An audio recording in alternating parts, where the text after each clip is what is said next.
আসসালামু আলাইকুম এভরিওয়ান, আশা করি আপনারা সবাই ভালো আছেন। আমিও আলহামদুলিল্লাহ ভালো আছি। তো আপনারা আজকে আমার থাম্বনেল দেখে বুঝতে পেরেছেন আমি কিসের ভিডিও নিয়ে আসলাম। অনেকে আছেন হাতের কাজের ড্রেস পছন্দ করেন কিংবা একটু হাতের কাজ করতে চাচ্ছেন ড্রেসে, কিন্তু কীরকম কী করবেন বুঝতে পারছেন না, করতে পারছেন না। তো তাদের জন্য আজকের ভিডিওটি।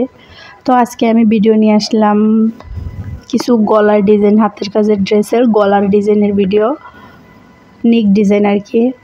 তো এখান থেকে দেখে দেখে আপনারা আপনাদের নিজেদের যে কোনো ড্রেসের গলায় সুন্দর ডিজাইন করতে পারবেন। আর আমার ডিজাইনগুলো কিন্তু সব সেলাই করা ডিজাইন। তো এখান থেকে এভাবে আপনারা সুতাও মিলাতে পারবেন। অনেক সময় দেখা যায় যে কোনো ড্রেসের সুতা মিলানো নিয়ে চিন্তা করা লাগে, কীরকম সুতা দেব, কোনখানে কি সুতাটা দিলে ভালো লাগবে, নিজের আইডিয়া নেই কিংবা বোঝা যায় না।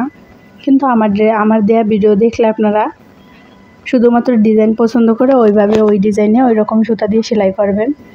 আর যদি সেলাইটা বুঝতে না পারেন তাহলে আপনারা ওই সেলাইটা ইউটিউব বা যে কোনো অনলাইন থেকে পেয়ে যাবেন সেলাই কিভাবে করে।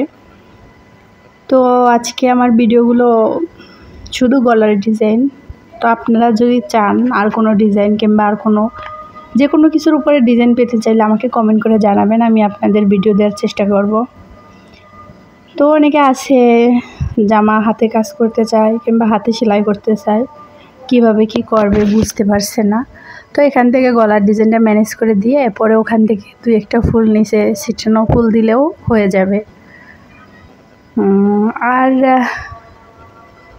নকশি কাঁথার উপরে তো আমার অনেকগুলো ভিডিও আপলোড করা আছে, প্লেলিস্ট তৈরি করা আছে, সেখান থেকে আপনারা নকশি কাঁথা দেখে নিতে পারেন। কিংবা সালোয়ার কামিজ বা যে কোনো কিছুর উপরে ডিজাইন আমার আপলোড করা টুকটাক আছে। আরও যদি আপনাদের প্রয়োজন হয় আমাকে কমেন্ট করে জানাবেন, আমি সেখান থেকে আপলোড করে দেবো আপনাদের কমেন্ট থেকে দেখে। তারপরে তো আজকে এই পর্যন্ত, সবাই ভালো থাকবেন।